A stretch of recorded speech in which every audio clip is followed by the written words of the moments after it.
우리 다 같이 말씀을 봅니다.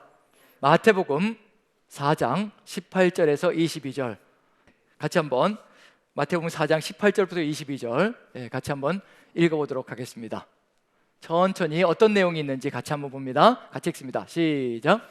갈릴리 해변에 다니시다가 두 형제 곧 베드로라 하는 시몬과 그의 형제 안드레가 바다에 금을 던지는 것을 보시니 그들은 어부라 말씀하시되 나를 따라오라 내가 너희를 사람을 낚는 어부가 되게 하리라 하시니 그들이 곧 그물을 버려두고 예수를 따르니라. 거기서 더 가시다가 다른 두 형제 곧 세베대의 아들 야고보와 그의 형제 요한이 그의 아버지 세베대와 함께 배에서 그물 깁는 것을 보시고 부르시니 그들이 곧 배와 아버지를 버려두고 예수를 따르니라. 아멘, 아멘. 예수님께서 처음으로 제자들을 부르시는 사건이 등장하고 있습니다.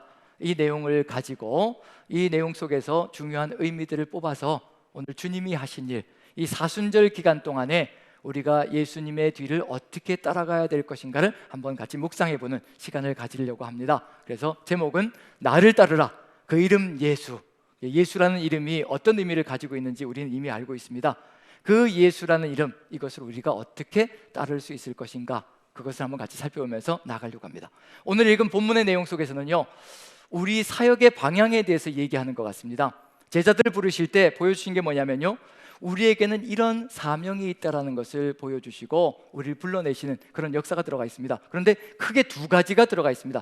우리 각자도 다, 우리 각자마다 다 사명의 길이 있고요, 사역의 방향이 있습니다. 그런데 이 사역의 모든 방향들 각자가 다 다를 거거든요.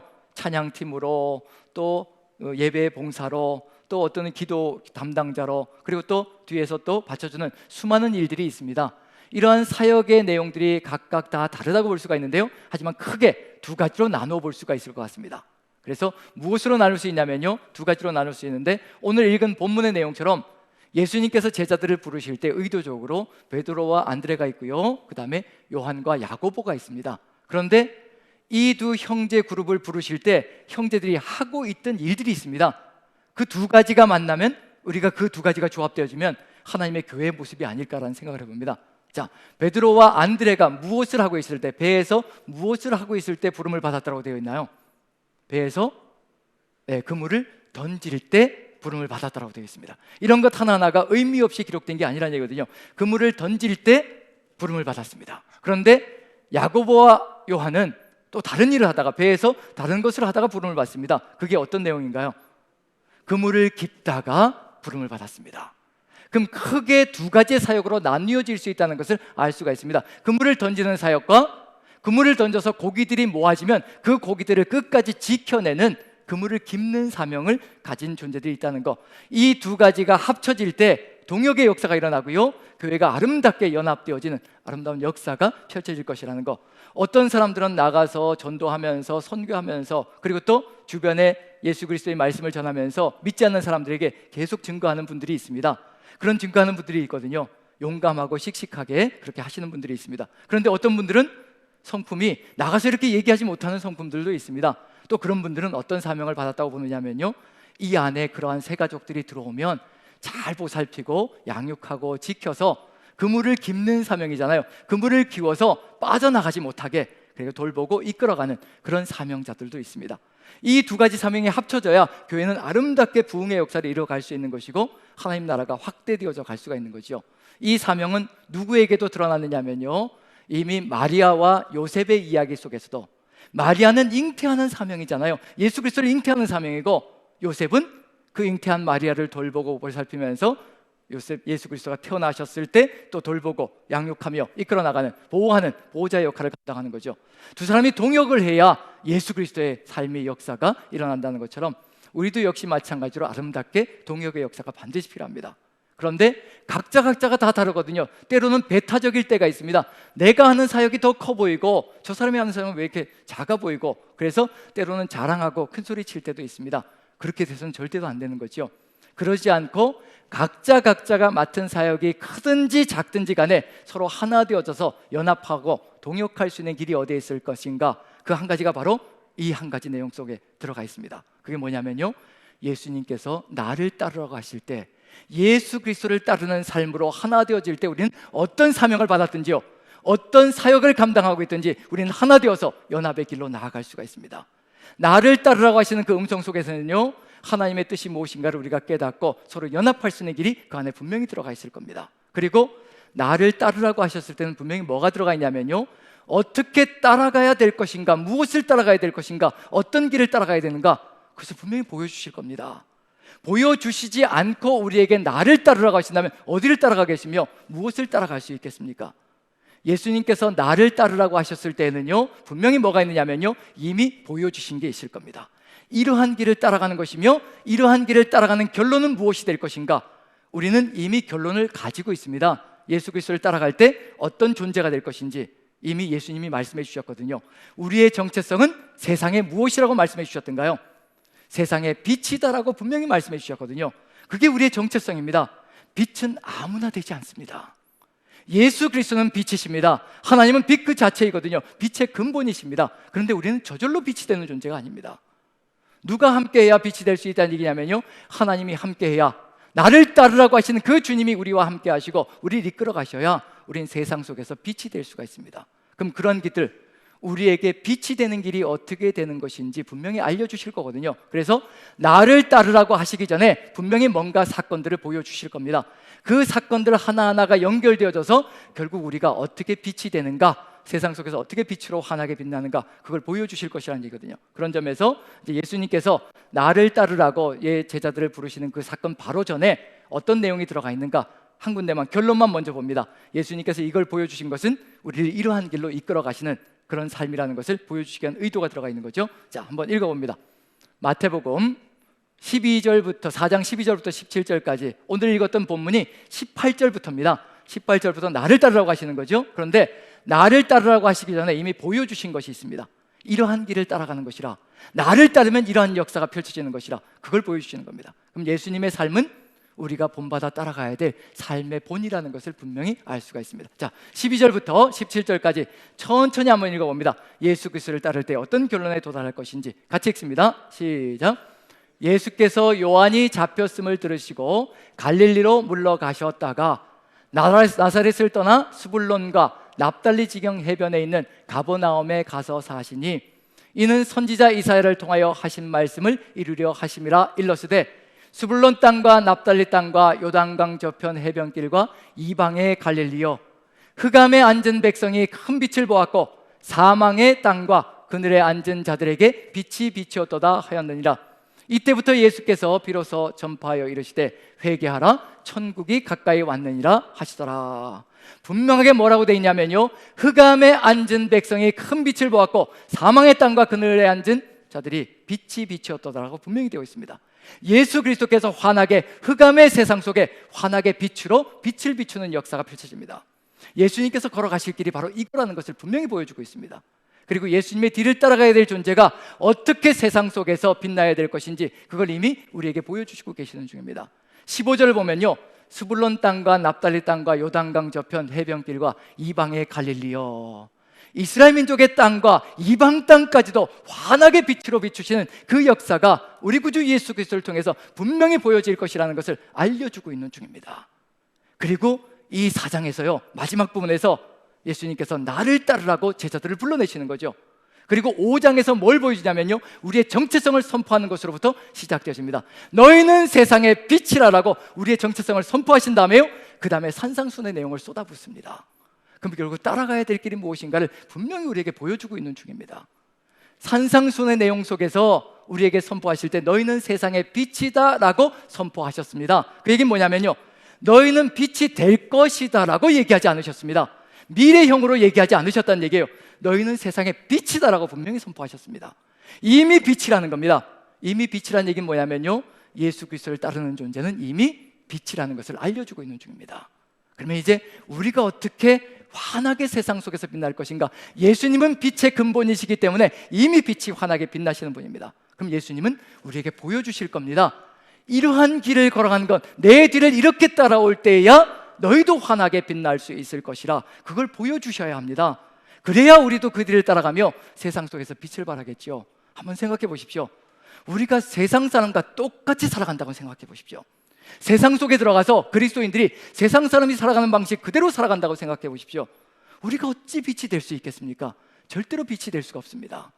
그럼 주님께서는 분명히 우리에게 이와 같은 길을 걸어가는 것이라는 것을 분명히 알려주실 거거든요. 알려주셔야 우리가 따라갈 수 있고요, 따라가야 빛이 된다는 것을 분명히 보여주실 겁니다. 감사한 것은 뭐냐면요, 우리가 따라갈 수 있는 분이 있다는 것이 얼마나 감사한지 모릅니다. 저를 따라와서도 안 되고요, 어떤 인생을 따라가서도 안 됩니다. 반드시 따라가야 될 분은 뭐냐면 바로 나를 따라가신 예수 그리스도를 따라가는 겁니다. 만약에 목회자가 예수 그리스도 살아계신 하나님을 제대로 증거하지 못한다면요, 따라가야 될 길이 다 막히는 겁니다. 그러할 때는 말 그대로 목회자의 사명이 제대로 이루어지지 않고 있는 중입니다. 지금 여기서 분명한 건 뭐냐면요, 예수님께서 나를 따르라고 하셨습니다. 그럼 그 전에 바로 따르는 목적이 뭔지 분명히 보여주셨거든요. 내가 세상에 이렇게 큰 빛이 되어 환하게 빛나는 것이라. 이제 남겨진 수많은 이방 땅들이 있고 남겨진 수많은 인생들이 있느니라. 이제 누가 세상 속에 들어가서 빛이 나야 될 것인가? 우리가 빛이 나야 되거든요. 그럼 그 빛이 나게 하기 위해서 주님께서 이제 보여주실 것이 있다는 얘기입니다. 여기서 결론을 봤거든요. 그럼 그 전에 이와 같은 길을 걸어가는 것이 바로 빛이 되는 길이라는 것을 분명히 알려주실 겁니다. 어디에 들어가 있을 거냐면요, 3장과 4장 11절까지 들어가 있을 겁니다. 그래야 빛난다는 걸 알려주실 거거든요. 그래서 성경의 내용 하나하나는요, 끊어서 읽는 것이 아니라 연결시켜서 읽어야 합니다. 연결시켜질 때 우리가 걸어가야 될 길, 따라가야 될 길이 환하게 보일 수가 있거든요. 그래서 3, 4장 안에 들어가 있는 내용들을 하나로 연결시키면 우리가 걸어가야 될 신앙의 모습들, 길들이 예수님을 통해서 이미 증거되었고, 예수님은 공생의 기간 동안에 그걸 계속해서 제자들에게 보여주시고 우리도 따라갈 수 있도록 해주신다는 겁니다. 그 이유가 목적이 있습니다. 그 이유가 목적이 뭐냐면요, 3장과 4장에 테두리가 쳐져 있습니다. 4장 17절에 벌써 나오고 있죠. 이때부터 예수께서 비로소 전파하여 이르시되 회개하라, 천국이 가까이 왔느니라. 그리고 제자들을 부르시는 겁니다. 그럼 무엇을 하시기 위한 건가? 3장의 시작이 이 말로 시작하고요, 4장의 17절이 이걸로 끝납니다. 그 안에 예수님의 행적이 들어가 있습니다. 그러면 예수님께서 그런 행적을 보여주시는 것, 빛으로 환하게 빛나시는 것, 어떤 목적인가? 구조를 보면 알 수가 있을 것 같습니다. 3장과 4장의 구조를 한번 보죠. 3장 1절부터 4장 17절까지 제가 이렇게 구조를 보여드리는 이유는 뭐냐면요, 성경을 읽으실 때 그 안에 들어와 있는 목적이 무엇인지 정확하게 알기 위해서는 연결고리들을 만들어서 읽어보면 이게 떨어져 있는 이야기가 아니라 이게 연결시켜서 가야 될 이야기라는 것을 알 수 있을 것 같아서 제가 이렇게 연결시켜서 보여드리는 겁니다. 우리가 묵상을 할 때 약점이 그거거든요. 묵상은 늘 끊어져 있습니다. 스토리들이 다 끊어져서 매일매일 잘라져 있거든요. 근데 그것이 하나로 연결되어져서 하나님의 어떤 뜻이 우리를 이끌어가고 있는가, 그걸 이제 보는 것이 우리의 또 눈이 되어야 되지 않을까 싶어서, 자, 한번 첫 번째 보면요, 3장 1절부터 12절까지 보시면요, 세례 요한이 먼저 선포합니다. 회개하라, 천국이 가까이 왔느니라. 그리고 끝부분도 4장 17절 예수님이 회개하라, 천국이 가까이 왔느니라.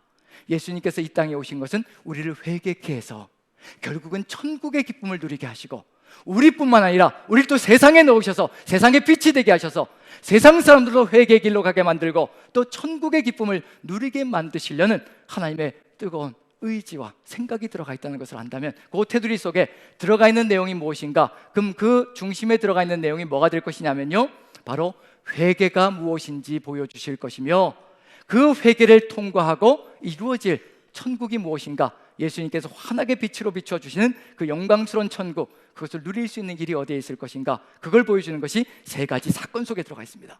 이 세 가지 사건은 하나로 연결되어질 것이고요, 우리의 삶이 바로 이와 같이 연결되어져서 주님의 뒤를 따라갈 겁니다. 그럼 결국 이 이야기는 남의 이야기가 아니라 우리의 이야기가 될 겁니다. 우리의 이야기가 되어야 될 것이고요. 자, 첫 번째가 뭐냐면요, 세례 받으시는 이야기입니다. 세례 받으시는 이야기가 어떤 의미를 가지고 있을까? 예수님께서 세례를 받으러 나가셔서 이와 같이 행하여 모든 의를 이루는 것이 합당하다라고 말씀하셨습니다. 세례가 모든 의를 이루는 거라고 분명히 얘기하십니다. 예수님은 의로운 분이시거든요. 죄가 없는 분입니다. 그런데 이것을 행하여 모든 의를 이루자라고 할 때 누구를 위해서 이 세례를 보여주시는 것인가? 예수님 자신이 세례가 필요하기 때문이 아니라요, 이 세례식을 통하여서 우리가 죄가 없는 존재로 만들어 가시기 위한 하나님의 의도, 모든 의를 다 하나님의 의를 이루어 주심으로 우리도 죄가 없는 의로운 존재로, 무음한 존재로 만들어 가시기 위한 그런 의도가 이 안에 들어가 있다는 것. 그래서 세례식 속에는 뭐가 들어가 있냐면요, 우리의 죄를 다 사하시는 이야기가 들어가 있을 겁니다. 그럼 우리의 죄가 다 사함받으면 어떤 역사가 펼쳐질 것인가? 성령의 임재가 내려올 것이라는 것을 예수님의 이야기 속에 보여주고 있는 중입니다. 예수님은 성령님과 이미 함께 하시고 삼위일체잖아요. 성령님이시고 예수님이시고 하나님이시고 삼위로 일체되신 분이거든요. 이미 성령님과 동행하고 계시는 분이시고요. 그런데 세례식을 통하여 성령이 임재하시는 역사가 드러난다는 것, 누구를 위해서 보여주시는 것일까? 바로 우리의 삶 속에, 우리의 세례의식을 통해서 이와 같은 역사가 펼쳐진다는 것을 우리에게 보여주시는 삶의 길이라는 것. 그럼 결국 우리의 세례가 어떤 의미인지, 세례를 받으신 분들은 다시 한 번 더 세례가 의미가 무엇인지 되새겨야 될 것이고요. 그리고 세례를 받으실 분들은 바로 이와 같은 것이 세례의 의미라는 것을 분명히 알아야 될 필요가 있습니다. 자, 그럼 이제 세례식을 통하여서 인생이 죽고 물속에 잠김으로 죽고요, 그 다음에 다시 살아나면서 부활의 생명이 살아나면서, 그리고 또 성령께서 임재하십니다. 그걸로 끝이 아니라요, 그 다음에는 무엇을 해주시냐면요, 성령께서 임재하시며 나아갈 때 이 세상 속에서 우리가 살아가며 무엇을 다 이겨낼 수 있다는 얘기냐면요, 우리의 힘으로는 절대로 사단의 유혹을 이겨낼 수가 없습니다. 성령께서 임재하셔야 우리가 세상 속에 들어가서 사단의 모든 유혹들을 이겨내고 하나님의 뜻을 이루어가는 존재가 될 것이라는 거. 그래서 사단의 세 가지 시험은 첫 번째 4장 1절만 보아도 알 수 있는 게 뭐냐면요, 예수님께서 성령께 이끌려 광야로 나가서 사단에게 시험을 받으셨다고 되어 있습니다. 성령께 이끌림을 받지 않는다면 사단의 시험은 절대 이겨낼 수 없다는 것. 그래서 우리의 삶 속에서도 반드시 필요한 게 뭐냐면요, 이 사단의 시험을 우리도 성령의 역사로 이겨낼 때 그 다음에 마지막으로 나타나는 게 뭐냐면요, 흑암의 세상 속에서 환하게 예수 그리스도의 빛을 비출 수 있는 존재가 될 수 있을 것이라는 것. 만약에 이 사단의 세 가지 시험 속에 우리가 무너진다면요, 우린 세상 속에서 흑암을 던지는 존재가 될 겁니다. 오히려 흑암의 세상 속에서 더 암흑을 만들어가는 그런 존재가 될 것이라는 얘기거든요. 지금 주님께서 보여주시는 건 뭐냐면, 사단의 유혹을 이겨내는 것이 어디에 있을 것인가, 이 과정을 거쳐가며 성령께서 역사하시는 그 길을 우리가 천천히 걸어나갈 때 세상의 모든 유혹을 이겨내며 우리 안에 계신 성령께서, 내주하시는 성령께서 우리 안에서 환하게 빛날 때 우리가 사단의 모든 유혹을 이겨내며 그 성령의 역사가 막힘없이 세상 속으로 흘러갈 수 있는 통로가 될 때 세상은 빛을 볼 겁니다. 우리의 빛이 아니라 바로 우리 안에서 환하게 빛나시는 예수 그리스도의 빛을 세상은 볼 것이라는 얘기거든요. 그래서 이 과정 속에서 분명한 건 뭐냐면요, 세례를 통하여서 어떤 사건이 벌어질 것인가? 죽음이 일어나야 될 겁니다. 우리가 죽어야 될 겁니다. 우리가 죽어야 누구의 역사가 살아나냐면요, 성령의 역사가 살아나기 시작합니다. 그 성령의 역사가 살아나야 세상의 모든 유혹들을 이겨내고 우리가 세상 속에서 빛의 역할을 감당하는 존재가 될 것이라는 것. 이 세 가지가 하나로 쭉 연결되어져서 우리의 삶이 되어질 때 우리는 세상의 빛이 될 겁니다. 그래서 오늘은 세례 받으시는 이야기, 이 이야기가 우리와 어떻게 연결되어지며 이 세례식의 의미가 무엇인지를 다시 한 번 더 깨달아보는 것, 그게 오늘 나가야 될 길이고요. 다음 주에는 사단의 세 가지 시험, 이것을 이겨낼 수 있는 길, 그것이 어디에 있을 것인가, 그것을 바라보면서 우리가 빛으로 세상 속에서 주의 빛을 비출 수 있는 그 길을 나아가는 것, 그게 이루어지면 우리가 또 세상 속으로 환하게 들어갈 수 있는 역사가 있을 것이라 믿고요. 세례 받으시는 이야기 같이 한번 나눠보려고 합니다. 자, 예수님께서 세례 요한에게 나오십니다. 세례 요한도 예수님이 나오시는 걸 깨달았고요. 자, 그런데 세례 요한이 기대한 것은 이렇게 불과 성령으로, 성령과 불로 세례 주시는 분에게 오히려 자신이 세례를 받아야 하는데, 그런데 예수님께서 세례 요한에게 세례를 받으시려고 합니다. 그때 세례 요한이 내가 당신에게 세례를 받아야 될 터인데 어찌 당신이 나에게 세례를 받으려고 하십니까? 그때 예수님께서 이렇게 행하여 모든 의를, 하나님의 의를 이루는 것이 합당하다라고 말씀해 주십니다. 그럼 이 모든 의를 이루는 이것이 도대체 무엇일까? 세례가 어떤 의미를 가지고 있길래 예수님께서 모든 의가, 하나님의 의가 다 이루어진다라고 말씀하실까? 하나님의 모든 의가 이루어진다는 건 뭐냐면요, 인간의 모든 죄악이 사라진다는 것을 의미하는 겁니다. 그럼 세례식 속에는 뭐가 들어가 있다는 얘기냐면요, 죄가 끝나는 역사가 들어가 있다는 것을 알고 계시다는 얘기가 되는 거죠. 그래서 마가복음을 한번 연결시켜 보는데요, 마가복음은 마태복음의 근본이 되는 복음서라고 볼 수가 있기 때문에요, 마가복음서 속에서 예수님께서 세례를 어떤 의미로 받아들이시는지, 그래서 십자가의 길을 걸어가실 때 야고보와 요한이 예수님께 다가와서 하나는 우편에 하나는 좌편에 앉게 달라고 했을 때 예수님께서 말씀하시는 내용을 보면 예수님께서 세례를 어떻게 생각하고 계시는지 알 수가 있을 것 같습니다. 자, 그래서 마가복음을 한번 봅니다. 같이 한번. 자, 10장, 마가복음 10장 38절부터 40절까지 한번 읽어봅니다. 천천히 한번 읽어보죠. 같이 시작. 예수께서 이르시되 너희는 너희가 구하는 것을 알지 못하는도다. 내가 마시는 잔을 너희가 마실 수 있으며 내가 받는 세례를 너희가 받을 수 있느냐? 그들이 말하되 할 수 있나이다.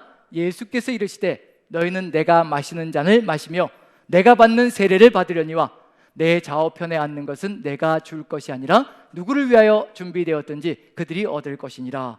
두 가지가 동일한 것으로 연결됩니다. 예수님께서 마시려고 하는 잔과 세례가 같은 의미를 가지고 있습니다. 그런데 야고보와 요한은 절대 그 의미를 알 수가 없습니다. 세례의 의미도 제대로 모르고 있고요, 예수님께서 마시려는 잔의 의미도 모르고 있습니다. 예수님께서 마시려는 잔은 분명히 십자가의 잔인데 이들은 영광의 잔으로 생각하고 있습니다. 예루살렘에만 들어가면 예수님께서 왕이 되시면, 세상을 호령하는 왕이 되시면 사단이 유혹하는 세 번째 시험이거든요. 천하만국의 영광을 보여주며 이 모든 것을 다 줄 테니 나한테 절 한번 하라. 지금 제자들은 그걸 따라가고 있는 중입니다. 사단의 유혹 속에 언제든지 무너질 수 있는 준비가 되어져 있는 것이 제자들의 모습 속에 들어가 있습니다. 예수님은 십자가의 잔을 바라보며 모든 인류를 구원할 그 길을 바라보며 그 길을 걸어가고 있는데, 사순절의 그 역사를 이루기 위해서 걸어가고 있으신데 제자들은 다른 것을 바라보고 있는 중이거든요. 내가 마시는 잔을 너희가 마실 수 있겠느냐? 마시겠습니다. 절대 지금은 못 마십니다. 성령께서 함께 하시지 않으시면요, 우린 절대 그 잔을 마실 수가 없습니다. 지금도 성령께서 끊임없이 우리 안에서 예수 그리스도의 그 삶을 우리에게 고동치게 만들어주지 않으시면요, 우린 세상 속에 들어가서 빛으로 빛날 수도 없는 존재입니다. 그래서 예수님의 십자가는 너무도 소중한 우리의 삶이 되어야 되는 그런 길입니다. 여기서 분명한 건 뭐냐면요, 내가 마시는 잔, 이 진노의 포도주 잔, 구약 성경에 늘 나오는 표현이 있죠. 진노의 포도주 잔, 심판하실 때 그 잔을 마시라고 얘기하거든요. 그 잔을 마신다는 얘기는 뭐냐면 이제 하나님의 심판이 쏟아진다는 것을 얘기하는 겁니다. 예수님은 이 세상 인류가 저지른 모든 죄악에 대한 심판을 받을 준비를 하시며 십자가의 길을 걸어가고 계십니다. 그게 바로 세례의식을 통해서 이미 보여졌다고 얘기하시는 거고요. 그럼 세례는 곧 십자가와 연결된다는 것을 알 수가 있습니다. 그 연결고리가 마가복음은 시작과 끝에서 분명히 보여주고 있거든요. 특별한 단어가 있습니다. 세례식을 베풀 때 마가복음에서 보여주고 있는 특별한 단어 하나가 있고요, 그 다음에 예수 그리스도의 십자가에서 나타난 특별한 단어가 하나 있습니다. 그 단어는요, 마가복음서 속에서 세례식과 십자가 사건에서만 나타납니다. 다른 곳에서는 더 이상 등장하지 않습니다. 그래서 그 단어가 상당히 중요한 의미를 가지고 있습니다.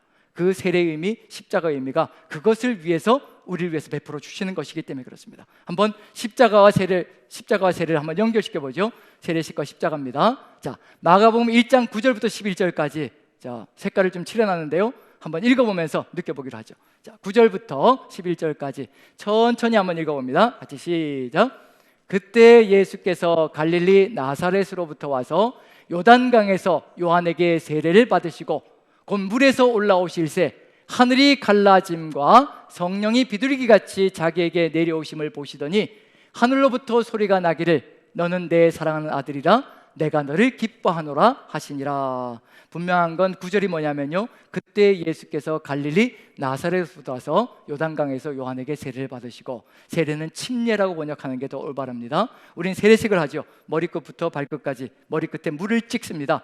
근데 침례는 물속에 들어가는 거지요. 의미는 똑같습니다. 방식은 다르지만 의미는 똑같습니다. 머리끝부터 발끝까지 물이 찍혔다는 얘기 뭐냐면요, 머리끝부터 발끝까지 물에 잠겼다는 것을 의미하는 겁니다. 그럼 결국은 죽음을 의미하는 겁니다. 옛사람의 죽음이고 죄 가운데 거했던 삶의 죽음을 의미하는 것이 바로 9절 속에 들어가 있습니다. 그러할 때 어떤 역사가 펼쳐지는가? 물에서 올라올 때 하늘이 갈라졌다라고 되어 있습니다. 마태복음은 뭐라고 얘기하고 있냐면 하늘이 열리고라고 되어 있습니다. 헬라어 단어가 다릅니다. 하늘이 열리고와 여기서는 하늘이 갈라지고 찢어졌다는 얘기입니다. 하늘이 찢어지고, 스키조라는 단어는 찢는 것을 의미하는 겁니다. 하늘이 찢어지고 성령께서 강림하시는 역사가 펼쳐집니다. 우리에게 보여주시는 건 뭐냐면요, 우리가 죽어야 누가 강림하셔서 역사하신다는 얘기냐면요, 우리가 세례의식을 통해서 우리의 모든 옛사람이 죽을 때 성령께서 강림하셔서 우리를 뭐라고 부르시냐면요, 너는 내 사랑하는 아들이요 내 딸이라고 말씀하시고 내가 너를 기뻐한다라고 말씀해 주시는 겁니다. 예수님께서 그걸 보여주시는 겁니다. 이와 같이 옛사람이 죽을 때 성령의 강림의 역사가 펼쳐지며 우리가 하나님의 자녀가 되는 놀라운 역사가 펼쳐진다는 것을 보여주고 있는 중입니다. 세대의식은 바로 그겁니다. 세대의식 속에 뭐가 들어가 있냐면요, 십자가까지 연결되는 겁니다. 동일한 단어 한번 봅니다. 자, 15장 37절부터 39절까지 같이 한번 읽어보죠. 마가복음 같이 읽습니다. 시작. 예수께서 큰 소리를 지르시고 숨지시니라 죽으셨습니다. 십자가에서 우리 죄를 위해서 생명을 내어놓으신 겁니다. 세례 받으실 때, 물속에 잠기실 때 우리를 위해서 죽으실 것을 이미 보여주셨고, 그러할 때 어떤 역사가 펼쳐지는가, 그게 십자가 사건에서 역력하게 보여주는 겁니다. 38절 같이 한번 읽어보죠. 시작. 이에 성소 휘장이 위로부터 아래까지 찢어져 둘이 되니라. 스키조라는 단어, 찢어졌다. 하늘이 찢어지고, 여기서는 성소 휘장이 찢어졌다고 되어 있습니다. 하나님과 우리 사이에 막힌 담, 하늘과 땅이 막혀져 있었습니다. 하나님께서 인생에게 올 수 없는 안타까운 역사, 인간의 죄 때문에. 그런데 그 십자가가, 세례식에서 보여줬던 그 세례의식이 십자가가 되어서 완성이 되어지고 있는 중입니다. 우리를 위해서 생명을 내어주시고 우리의 모든 죄를 사하셨을 때 성소의 휘장이 찢어집니다. 위에서부터 아래까지 찢어집니다. 이제 어떤 역사가 펼쳐질까요? 우리가 성소를 지나 휘장을 지나 담대히 주님께로 나아갈 수가 있고, 주님께서 우리에게 임재하실 수 있는 역사가 바로 이 사건을 통해서 펼쳐졌다는 것을 분명히 보여주고 있는 중입니다. 그리고 우리 주님께서 기대하시는 것, 39절 보시면 이러한 역사를 우리와 함께 이루어 가시기를 간절히 소망하신다는 것, 같이 한번 읽어봅니다. 시작. 예수를 향하여 섰던 백부장이 그렇게 숨지심을 보고 이르되 이 사람은 진실로 하나님의 아들이었도다 하니라. 성령께서 너는 내 사랑하는 아들이요 내 기뻐하는 자라라고 세례식 때 말씀하셨는데, 이제 세상 사람도 보고 이방인도 보고요, 그와 같이 죽으심을 보고 십자가의 길을 보고 세상 사람들도 바로 저가 바로 하나님의 아들이라고 말씀하고 고백하고 있다는 것, 그것이 바로 우리에게 주는 도전은 무엇일까? 우리가 세례식을 통하여서 십자가의 길을 걸어갈 때, 우리 일생을 주님을 따라가며 이 길을 따라갈 때 세상 사람들이 우리를 보면서 하나님의 자녀다라고 고백하며 하나님의 살아계심을 느끼고 예수 그리스도의 길을 따라가는 그런 존재들로 세워간다면 우리는 세상 속에서 빛의 역할을 감당합니다. 바로 세례식은 이런 의미가 들어가 있습니다. 이런 의미가 들어가 있을 때 그 다음에 어떤 역사가 펼쳐질 것인가, 성령의 역사가 어떻게 고동치며 이 세상을 이끌어 나갈 수 있을 것인가, 그걸 보여주는 역사가 이 안에 들어가 있습니다. 그럼 우리에게도 바로 이와 같은 역사가 있겠죠. 이제 베드로 사도가 이것을 다 역력히 주님의 뒤를 따라가며 다 체험했던 베드로 사도가 사도행전에서 선포합니다. 성령의 충만함을 받고 나가서 이제 그물을 던지는 거죠. 배 위에서 그물을 던집니다. 세상을 향해서 그물을 던지는데 예수 그리스도에 대해서 고백하며 증거하며 바로 예수 그리스도가 우리의 구주시다라고 선포했습니다. 그때 들은 사람들이, 온 세상에서 온 사람들이 그 이야기를 듣고 우리가 어떻게 하여야 구원을 받을 수 있을 것인가, 우리가 어떻게 해야 될 것인가, 그때 베드로가 선포하는 게 있습니다. 우리가 따라가야 될 예수님의 길이 바로 거기에 다 들어가 있습니다. 사도행전 한번 읽어봅니다. 2장입니다. 베드로와 바울로 연결시켜서 봅니다. 자, 베드로의 고백, 베드로의 선포, 2장 38절 39절 같이 읽습니다. 시작. 베드로가 이르되 너희가 회개하여 각각 예수 그리스도의 이름으로 세례를 받고 죄사함을 받으라. 그리하면 성령의 선물을 받으리니 이 약속은 너희와 너희 자녀와 모든 먼데 사람 곧 주 우리 하나님이 얼마든지 부르시는 자들에게 하신 것이라 하고, 이 과정을 보시기 바랍니다. 회개하여 각각 예수 그리스도의 이름으로 세례를 받고, 세례를 받으라고 하거든요. 예수님께서 세례를 받으셨을 때 어떤 역사가 펼쳐졌는가? 우리를 위하여 세례를 받으신 겁니다.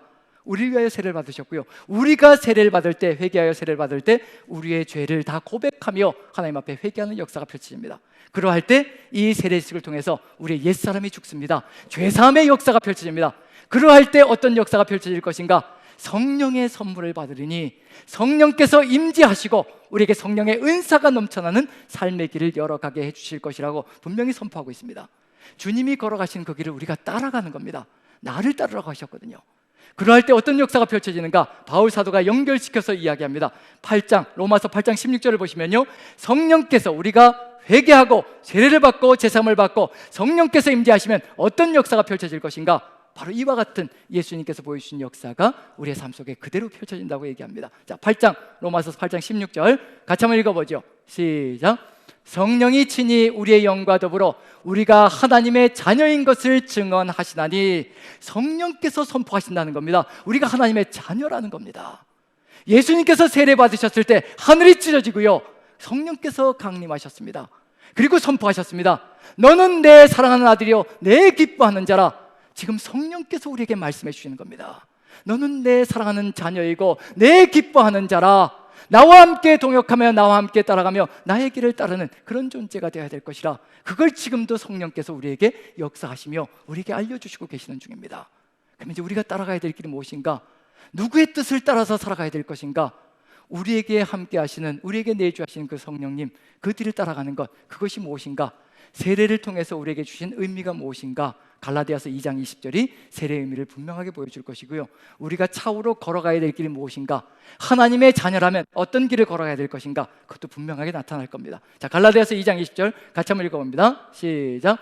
내가 그리스도와 함께 십자가에 못 박혔나니 그런즉 이제 내가 산 것이 아니요 오직 내 안에 그리스도께서 사시는 것이라. 이제 내가 육체 가운데 사는 것은 나를 사랑하사 나를 위하여 자기 자신을 버리신 하나님의 아들을 믿는 믿음 안에서 사는 것이라. 내가 그리스도와 함께 십자가에 못 박혔나니, 우리의 세례식이 뭐가 되느냐면요, 예수님의 마가복음 소속에서 세례가 십자가로 연결되어지는 것처럼 우리의 세례는 이미 예수 그리스도의 십자가를 짊어지는 삶으로 들어가는 겁니다. 주님의 뒤를 따라가는 삶의 역사가 그 안에 들어가 있습니다. 뭐라고 표현하기? 이제는 내가 사는 것이 아니다라고 분명히 선포하고 있습니다. 우리 안에 누가 들어오셨기 때문이냐면요, 성령께서 우리 안에 내주하시는 겁니다. 이제 누구의 뜻을 따라 살아가는 삶인가? 우리 안에 내주하시는 성령의 역사를 따라서, 성령의 인도를 따라서 살아가는 삶입니다. 우리의 주장과 우리의 고집과 우리의 아집과 우리의 생각을 내세우며 걸어가는 삶이 아니라 성령께서 주시는 그 말씀과 그 길을 따라서 우리가 한 걸음씩 한 걸음씩 그 길을 따라 나가는 삶이라는 거, 그걸 보여주고 있는 중입니다. 오직 내 안에 그리스도께서 사시는 것이라. 그래서 이제 내가 육체 가운데 사는 것은 나를 사랑하사 나를 위하여 자기 자신을 버리신 하나님을 아들을 믿는 믿음 안에서 사는 것이라. 이와 같은 고백이 쏟아지고 이와 같은 삶이 될 때 사단도 범접할 수 없는 역사가 펼쳐집니다. 사단이 아무리 유혹하는 것으로 우리를 유혹하며 우리를 시험하려고 덤벼들지라도요, 이미 내 안에 사시는 분이 하나님이시고 예수 그리스도이시니 성령께서 나를 이끌어 가시며 나를 붙드시고 나의 모든 삶 일거수일투족을 주의 뜻을 받들게 만들어 가시니, 사단이 아무리 강력한 것으로 유혹해 들어올지라도 그것을 쳐다보지 않는 역사가 펼쳐집니다. 사단의 시험은요 절대로 끝나지 않을 겁니다. 예수님께서 세 가지를 보여주셨거든요. 사단의 시험은 이렇게 이기는 것이라 마태복음 4장 1절부터 11절까지 보여주셨습니다. 그런데 그것이 끝이 아니라 그 삶을 공생의 기간 동안 계속 보여주실 겁니다. 그 중에는 누구도 사단짓을 할 것이냐면요, 예수님의 제자라고 하는 베드로도 사단짓을 할 겁니다. 예수님께서 십자가의 이야기를 할 때 그리 해서는 안 됩니다. 우리가 누구 믿고 따라다니고 있고 어떤 영광을 바라며 따라다니고 있는데 지금 십자가에 죽는다니 그게 무슨 의미입니까? 절대로 죽어서는 안 됩니다. 그때 예수님께서 하신 말씀이 있습니다. 사단아 내 뒤로 물러가라. 언제적에 하셨던 말씀이냐면요, 천하만국의 영광을 사단이 보여주며 유혹할 때 사단아 내 뒤로 물러가라. 오직 하나님만 예배하며 하나님만 경배하라고, 하나님만 섬기라고 하였다. 나는 하나님만 섬길 것이라 이미 선포하셨습니다. 그런데 누구도 사단짓을 할 수 있다는 것을 보여주고 있는 중이냐면요, 제자들도 그 짓을 할 수 있다는 것을 보여주고 있는 중입니다. 그럼에도 불구하고 사단아 내 뒤로 물러가라. 십자가에 달리셨을 때에도 뛰어내리면 믿겠다라고 사람들이 고래고래 고함을 질러댑니다. 십자가에서 뛰어내리면 기적을 보여주면 믿겠다라고. 그게 언제적이었던가요? 두 번째 시험이거든요. 성전 꼭대기에서 뛰어내리면 우리가 믿겠다라고, 그 영광을 보여주면, 그 놀라운 기적을 보여주면 믿겠다라고. 사단의 유혹은요 평생을 따라다니게 되어 있습니다. 왜 평생을 따라다니냐면요, 이미 하나님께서 선포하셨거든요. 너는 내 사랑하는 아들이고 내 기뻐하는 자라. 하나님의 사랑하는 아들이고 기뻐하는 자이기 때문에 사단은 끊임없이 유혹하는 겁니다. 그래서 사단의 유혹 속에, 시험 속에 뭐가 들어가냐면요, 네가 하나님의 아들이거든 이렇게 해봐라. 네가 하나님의 아들이거든 이렇게 해봐라. 사단이 왜 우리를 시험할까요? 유혹할까요? 우리가 하나님의 자녀이기 때문에 유혹하고 시험하는 겁니다. 자기 편이면요 유혹할 필요도 없고 시험할 필요도 없습니다. 지금 우리가 세상 속에서 시험을 당하고 유혹을 겪고 있다면요, 우리가 하나님의 자녀인 것을 증거하고 있는 겁니다. 사단이 그걸 알고 있다는 겁니다. 주의 성령이 우리와 함께 하시며 우리가 하나님의 자녀라는 것을 알고 있고, 그래서 유혹하려고 하고 시험하려고 하는 겁니다. 하지만 우리 안에 계신 주의 성령께서 강력하게 역사하시며 우리의 삶을 이끌어간다면, 우리가 세례받는 그 순간에 우리의 옛사람이 다 죽었습니다라고 고백하며 우리의 고집과 아집이 아니라 오직 주의 뜻을 받들며 걸어간다면 주의 성령께서 우리를 통하여 역사하실 겁니다. 바로 이와 같은 삶을 만들어서 세상 속에 집어넣으시는 겁니다. 그래야 뭐가 되냐면요, 세상의 빛이 될 수 있고 새가 세상의 소금이 되어서 세상을 환하게 비출 수 있는 존재가 될 수 있기 때문에 그렇습니다. 우리가 빛이 아닙니다. 우리 안에 계신 성령께서 환하게 예수 그리스도의 빛을 비추실 겁니다. 우리는 통로입니다. 통로가 세상의 유혹과 시험으로 가득 들어차 있으면요, 그 빛이 비쳐 나갈 수가 없습니다. 시커먼 것이 가득 들어차서 빛이 뚫고 나갈 수가 없습니다.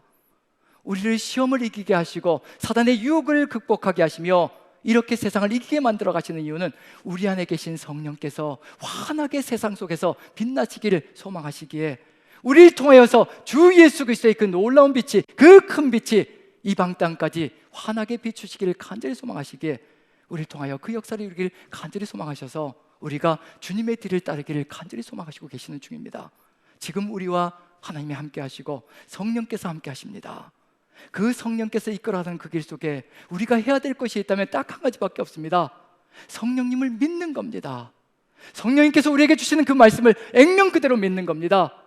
재물을 땅에 쌓지 말고 하늘에 쌓으러 가면 왜 하늘에 쌓는지, 하늘에 쌓아야 하는지 그 말씀을 액면 그대로 믿고 한번 따라보는 겁니다. 그 말씀을 따라갈 때 우리가 주님이 이끌어가는 길이 얼마나 달콤한 것인가, 그 놀라운 자유가 무엇인가, 우리의 모든 소유를 주님께 다 올려드릴 때 속박이 들어오는 것이 아니라, 세상 속에서 전전긍긍하게 살아가는 것이 아니라 그 놀라운 자유 하나님께 다 맡겨드렸을 때 그 모든 하나님의 역사가, 하나님의 놀라운 모든 것들이, 그 전능한 하나님의 역사, 하나님이 모든 것을 가진 분이기 때문에 그 모든 것이 우리의 것이 되는 그 놀라운 자유, 그것을 누리게 해주시려고 우리에게 끊임없이 역사하시며 말씀대로 살아갈 것을 주님께서 우리에게 강권하시고 이끌어 가시는 중입니다. 지금 예수님께서 우리에게 보여주신 것, 그 하나하나 한 걸음 한 걸음 우리가 천천히 주님의 뒤를 따라가면 우리는 언젠가 어느 곳에선가 환하게 빛나는 존재가 되어 있을 겁니다. 우리 주님의 역사가 환하게 빛나는 통로의 역할을 아름답게 감당할 것이라고 확신합니다. 저와 여러분들 한마음 되어서 이제 세례식 때 가졌던 그 첫사랑을 회복하여 이 사순절 기간 동안에 나는 죽었습니다, 내 고집은 죽었습니다, 내 생각은 죽었습니다, 오직 주의 말씀만, 오직 성령의 역사만 살아서 저를 이끌어 주시옵소서.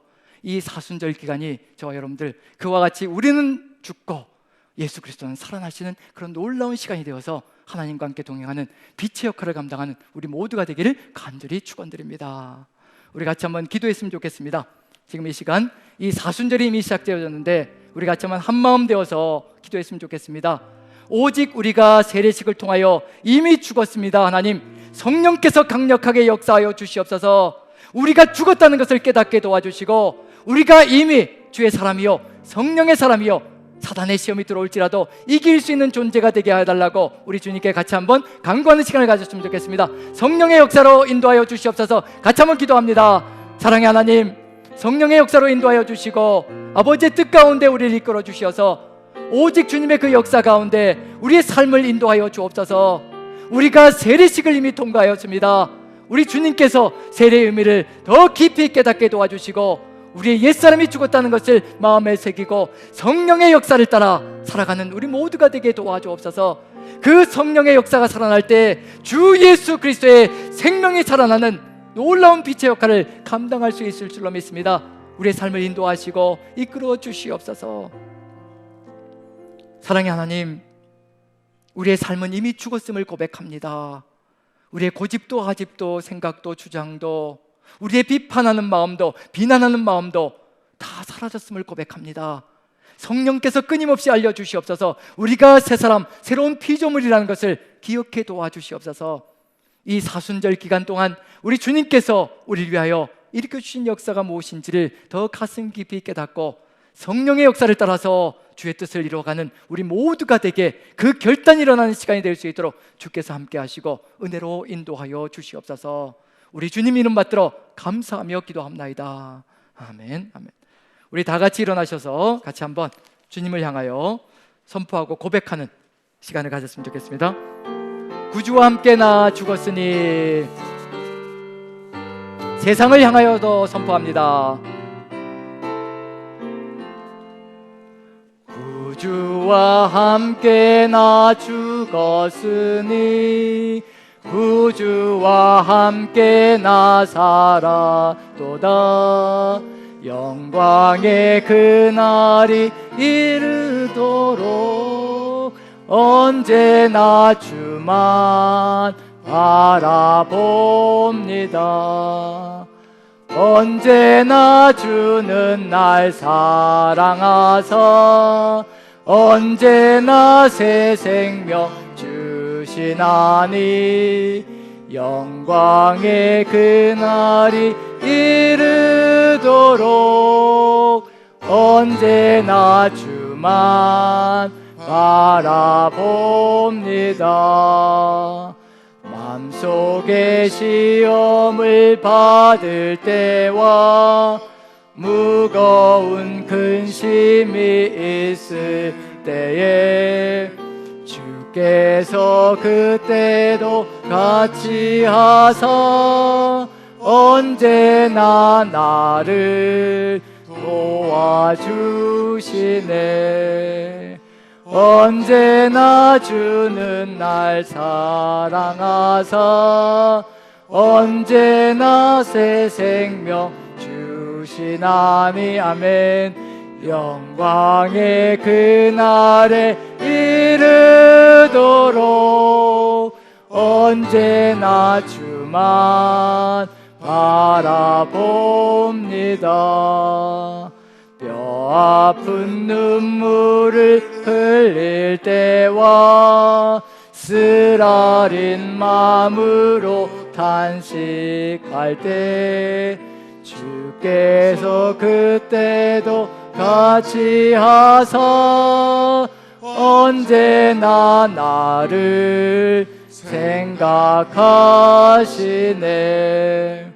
언제나 주는 날 사랑하사 언제나 새 생명 주시나니 영광의 그날에 이르도록 언제나 주만 바라봅니다.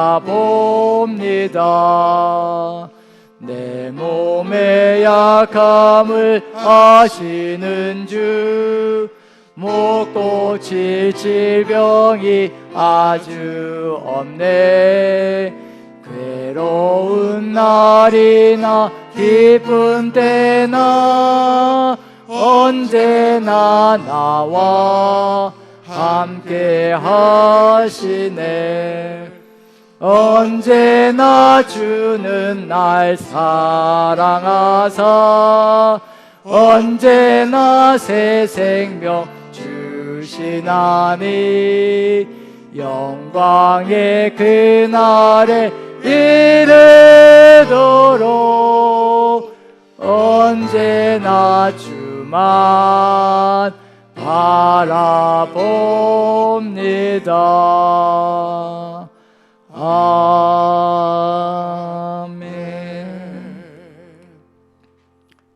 사랑의 하나님, 오직 주님의 뒤를 따르는 제자들 되게 도와주시옵소서. 오직 주의 뜻을 받들어 주 예수 그리스도의 영광이 드러나는 삶으로 오직 세상의 빛으로 환하게 빛나게 도와주시옵소서. 지금은 하늘아버지의 극진하신 사랑하심과 우리 구주 예수 그리스도의 보혈의 공로와 지금도 우리와 함께 하시며 우리 세상 속에서 빛이 되게 만들어 가시는 성령님의 감화감동 역사하심이 여기 모이신 모든 성도님들 머리머리 위에, 가정에서 함께하고 계신 성도님들 머리머리 위에 이제부터 영원토록 함께 계시기를 간절히 축원하옵나이다. 아멘.